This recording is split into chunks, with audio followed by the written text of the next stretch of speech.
आँख धोखा है क्या भरोसा है, याद में जिसकी कल तड़प न पड़े, रोक लो उनको दूर जाने न दो। Hello everyone, welcome to my YouTube channel. तो गाइस, जो मेरा वीडियो देखते मुझे सब्सक्राइब करते, आई एम वेरी थैंक्सफुल।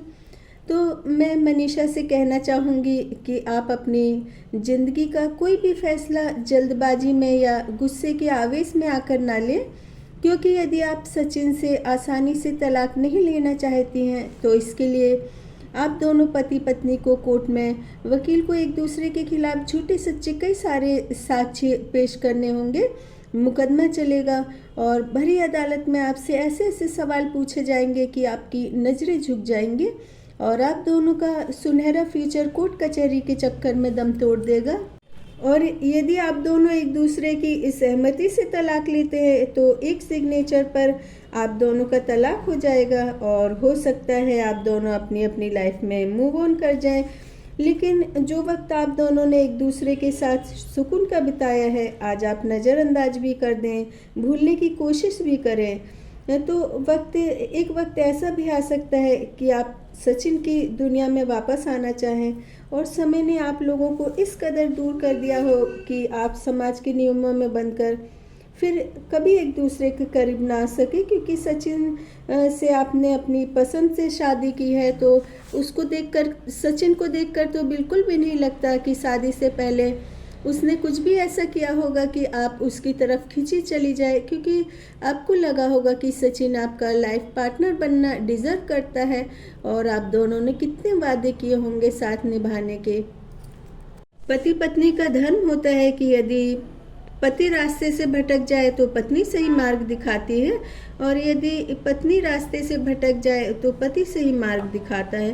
और पति पत्नी तो एक दूसरे के पूरक होते हैं और आपकी सास भी बहुत ही सहज स्वभाव की है। और यदि सचिन को आपको मानसिक रूप से प्रताड़ित करना होता है या धोखा देना होता तो वो आपको हर जगह नहीं ले जाता, क्योंकि कई बार जो हमारी आंखें देख लेती है ना और विश्वास कर लेती हैं तो वो हमारे जीवन को तहस नहस कर देता है। तो मैं आपको एक कहानी सुनाती हूँ। काफ़ी समय पहले मैंने किसी अखबार में पढ़ा था।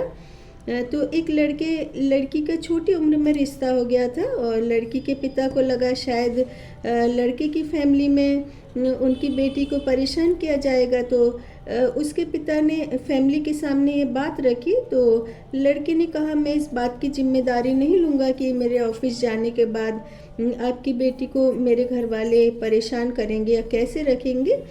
तो इस तरह से उनका रिश्ता टूट गया। लड़की बहुत रोई और लगता रहा लड़की को बहुत समय तक कि शायद सब कुछ सही हो जाएगा।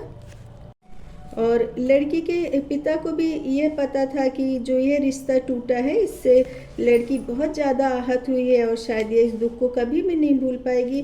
और काफ़ी समय बीत गया, उस लड़की की शादी भी हो गई, लेकिन उस लड़की ने आज भी यादों के डब्बे में वही छोटे छोटे लड़के लड़की की तस्वीर संभाल कर रखी है। और लड़के लड़की ने एक दूसरे को देखा भी नहीं था और फिर भी जितने समय उस लड़के के बारे में सोचा उस समय को वह कभी नहीं भूल सकती।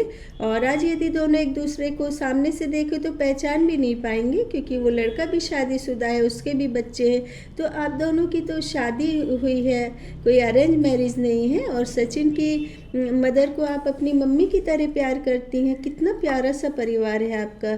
और आप यदि पढ़ना चाहती हैं, कुछ बनना चाहती हैं तो आप किताबों से दोस्ती कर लो। एक छोटे से लड्डू गोपाल को अपने घर में ले आओ और उनको स्थापित करो, उनकी सेवा करो और आपके जीवन में सब कुछ सही हो जाएगा। क्योंकि आप इस समय युद्ध भूमि पर हो और युद्ध भूमि से तो कभी भी इस तरह से मुंह फेर करके नहीं जाते और आप बहुत मजबूत हैं।